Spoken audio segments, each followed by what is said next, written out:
Então, alunos do terceiro, vamos tentar fazer um vídeo aqui no período noturno para testar a qualidade, né?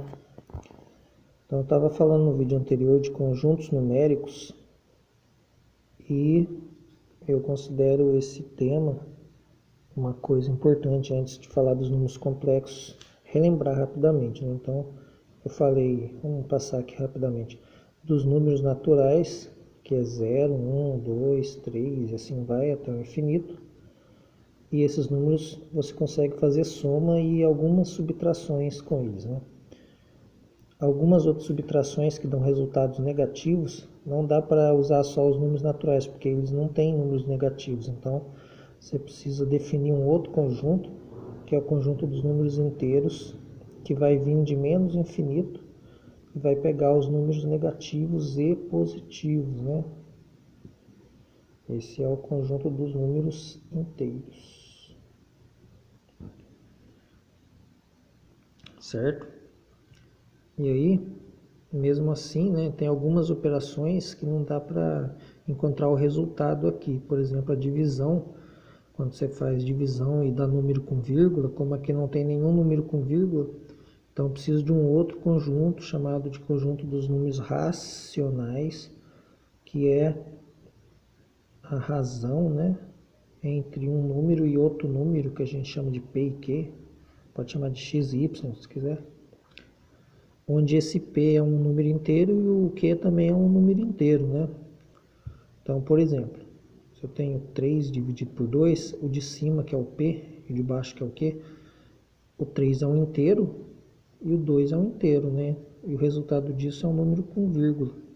Então, esse cara aqui é um número racional. Todas as frações, né, todas positivas e negativas, né, isso aqui é um número racional, vão ser números racionais. E as dízimas periódicas também. Então, por exemplo, se essa dízima aqui é 0,111, né? A fração que gera isso é 1 dividido por 9. Então, sempre quando tem uma dízima, dá para encontrar uma fração. Aí existem alguns números que são chamados de irracionais. Irracionais, né?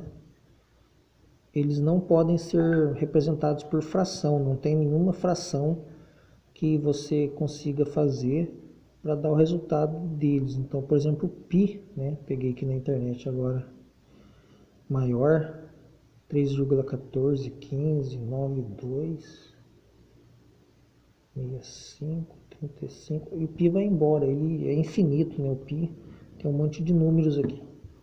E ele não tem um padrão de repetição igual aqui, né? Aqui fica repetindo 1, e aqui não repete nada. Então, quando acontece isso, não dá para achar uma fração que quando você divide um número pelo outro, dá esse resultado do π. Então, você não consegue achar. Isso acontece com o π, com algumas raízes, né, como raiz de 2, por exemplo, que é 1,41, né, e um monte de número aqui que não tem padrão de repetição. Certo? Então, esses são os conjuntos numéricos. Aí, os números reais é o conjunto de todos esses números aqui. Certo? Os números reais seria quando você une os racionais e os irracionais, né?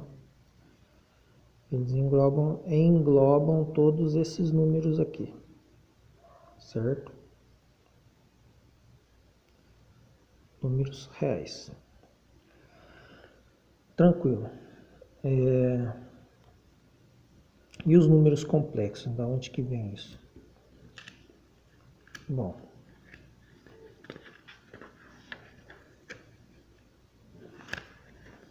os números complexos são um conjunto numérico também. E eles vêm da solução de raízes, né? Quando você vai encontrar as raízes de polinômios, né? O que são polinômios?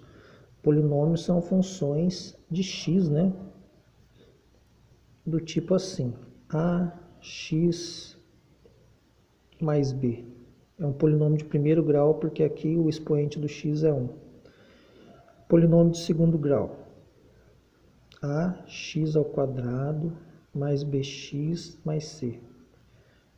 Por que segundo grau? Porque aqui o expoente do x é 2. Então, isso aqui é segundo grau.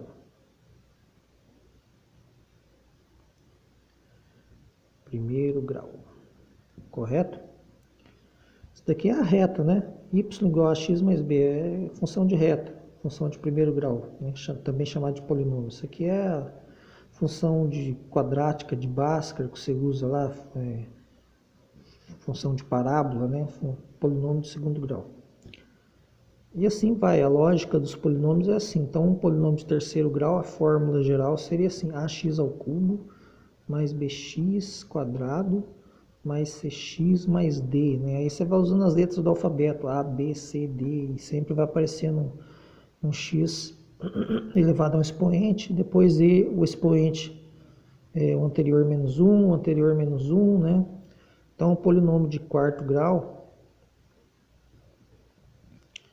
seria assim: ax² mais bx³ mais cx² mais dx mais e, né? Onde esse A, B, C, D e E são números. Então, isso daqui é terceiro grau. Isso aqui é quarto grau. Correto, e assim vai, a lógica é essa.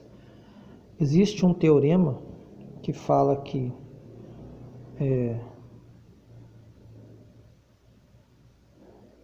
o número de raízes, né? O número de raízes de um polinômio